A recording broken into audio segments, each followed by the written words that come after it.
রাধে রাধে। প্রিয় সুধীজন, ভক্তজন, গুণীজন, নিশ্চয়ই সবাই ভালো আছেন।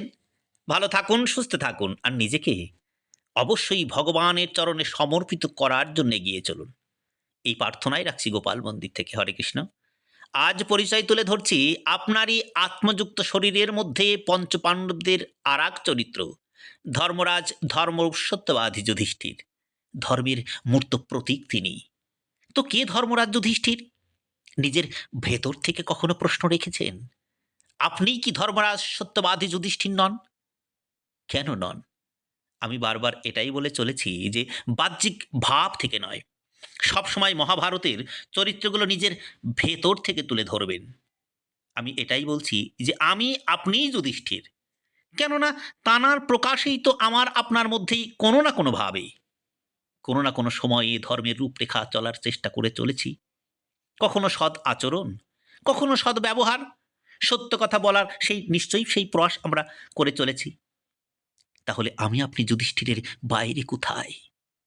কিন্তু প্রশ্ন এসে যায়, প্রশ্ন এটাই আসে, আমি পারছি কোথায়, তাই না? যেটাই হোক, প্রয়াস তো নিশ্চয়ই করে চলেছেন যে আমি সত্যবাদী হয়ে উঠবো, সত্য কথা বলবো, আমার ধর্মের রূপ রেখা সঠিক পথে নির্ধারণ করব। তো সেটাই ধরে রাখুন না।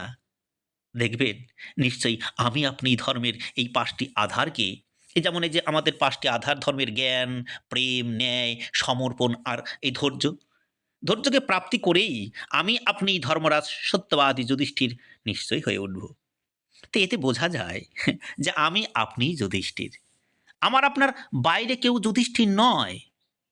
আপনার মধ্যেই স্বয়ং যুধিষ্ঠির বাস করছেন। সেজন্যই তো সত্য পথে চলেছেন, ধর্মের পথে চলেছেন। এইজন্যেই আপনিই যুধিষ্ঠির। আসলে ভগবান বোঝাতে চাইছেন যে ধর্মে স্থির থাকলেই অনন্ত বিজয়, অনন্ত পরমাত্মা স্থিতি লাভ হবেই হবে। আসলে যুদ্ধে স্থির যুধিষ্ঠির। যিনি যুদ্ধে স্থির থাকেন তিনিই তো যুধিষ্ঠির। প্রকৃত পুরুষ ক্ষেত্রজ্ঞের সংঘর্ষে স্থির থাকেন, অত্যন্ত দুঃখেও বিচলিত হন না। তবে তিনিই একদিন যিনি অনন্ত, যার অন্ত নেই, সেই পরম তত্ত্ব পরমাত্মাকে লাভ অবশ্যই করেন। ভগবান বলছেন, হে আমার অংশ, সকল মানব, তোমার মধ্যেই এই এই যে সমস্ত গুণ, এই গুণগুলো তোমার মধ্যেই তো রয়েছে। অতএব তুমি যুধিষ্ঠির।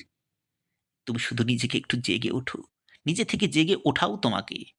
তুমি নিজে থেকে যুধিষ্ঠির হয়ে ওঠো। আজ এ পর্যন্তই। আগামীতে দ্রৌপদী, কুন্তী ও আমাদের পাণ্ডবকে নিয়ে